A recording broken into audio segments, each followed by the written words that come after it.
And okay, this is the second session of this afternoon, and we will have 4 presentations. 2 of them are online, and we have face-to-face 2 of them. All presentations will be 10 minutes, and we will have a question and answer session at the end of the presentations. So I think we can safely do this like that.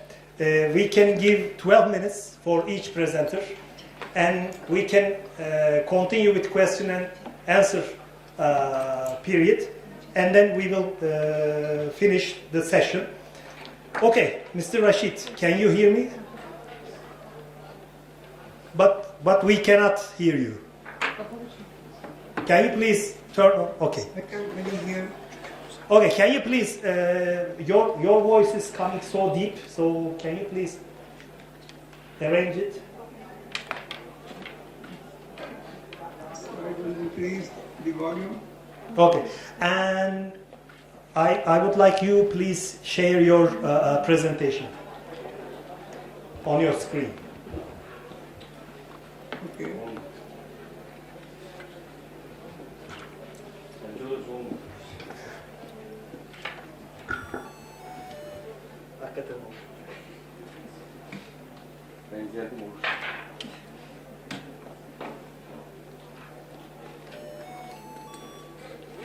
Any problem?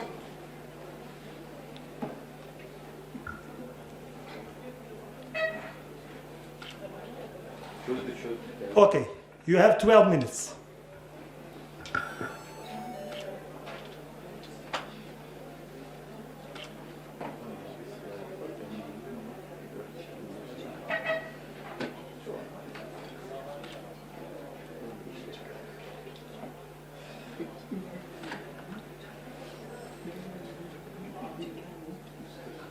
Means permissible.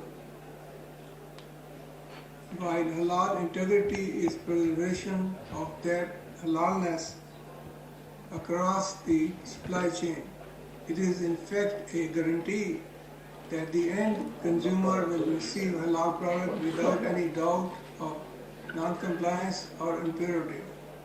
Halal audits are conducted to verify that halal integrity is not compromised.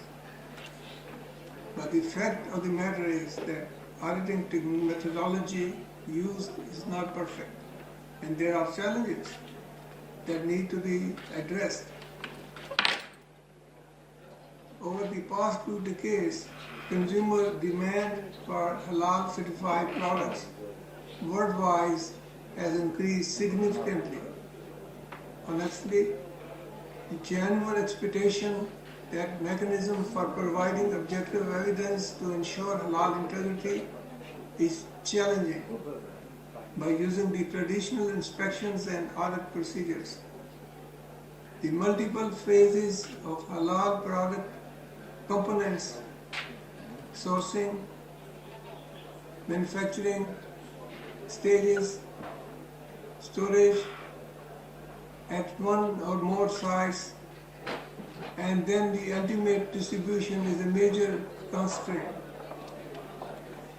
At all those involved in the flow of halal products from ingredients to finished products on a worldwide basis. Now we understand that halal integrity is not just about certification. It is about continuous protection of halal status at every step. There are halal requirements, schemes and standards from accreditation and regulatory bodies. It would really help the halal certification bodies as well as the manufacturing industry to provide simplification and guidance on those halal requirements and, for example, conformity assessment.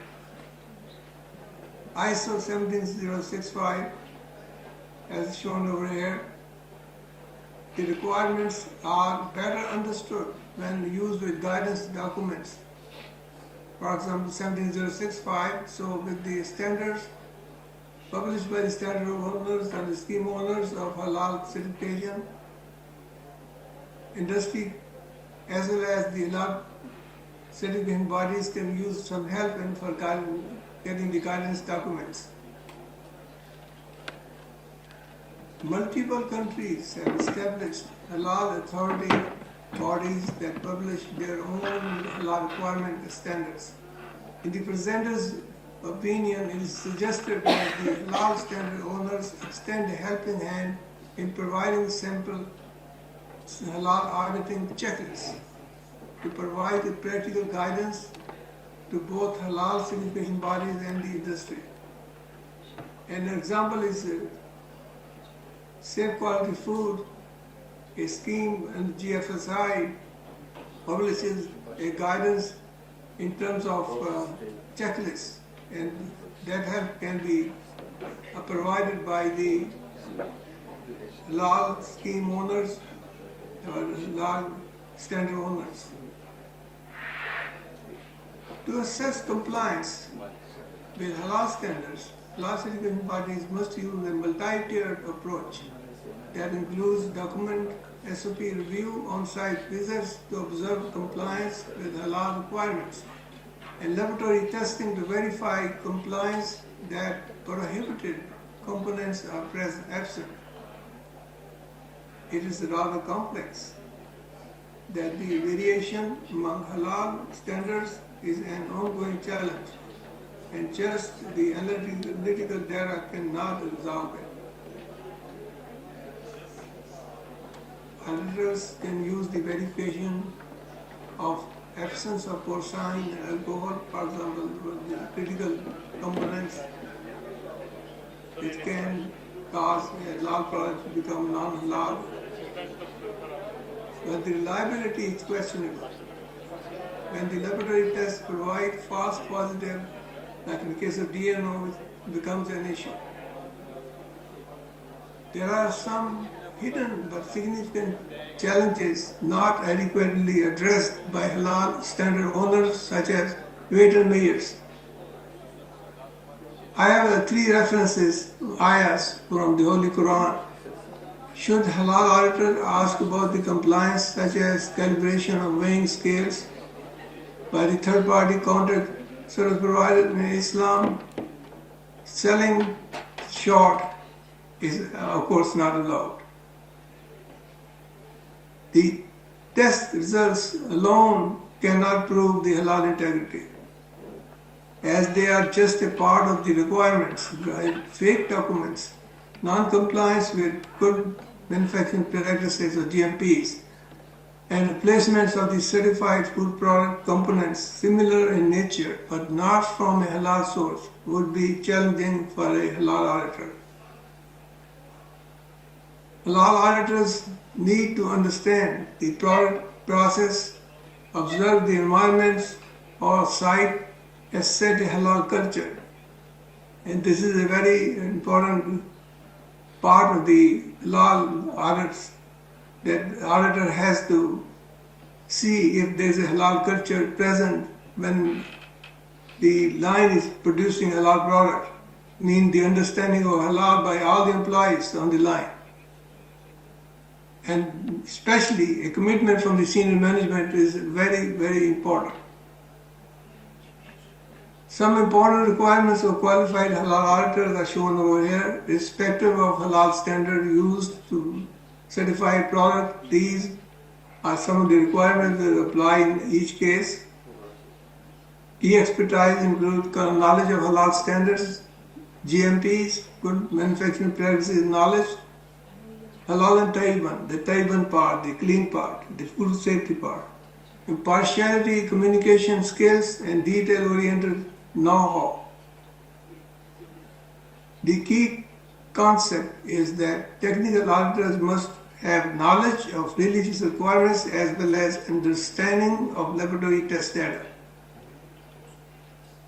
3 foundations of a competent halal auditors are use of uniform audit procedure, understanding of digital checklists with modern technology, especially the computer programs are involved. The traceability and halal training in industry or specific procedures is a requirement.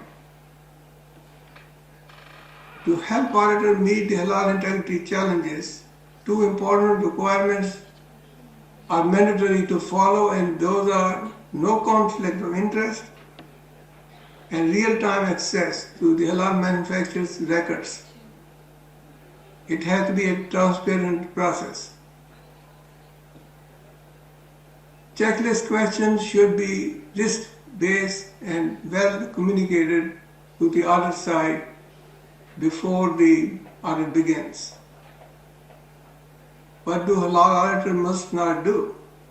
Neglect records of halal product flow, inadequate or insufficient understanding of the halal byproduct of the employees, and the auditor must understand the process and the critical control points, or critical halal points. In conclusion, there are a number of challenges in auditing the integrity of halal products, and all stakeholders need to seek and adopt solutions. For example, control of cross-contamination in the supply chain, competence of auditors that includes the critical areas of compliance such as weight and measures, help the halal certification bodies and industry by documenting guidance documents and checklists. Ladies and gentlemen, the challenges to maintain halal integrity can be met by using effective techniques. Thank you very much.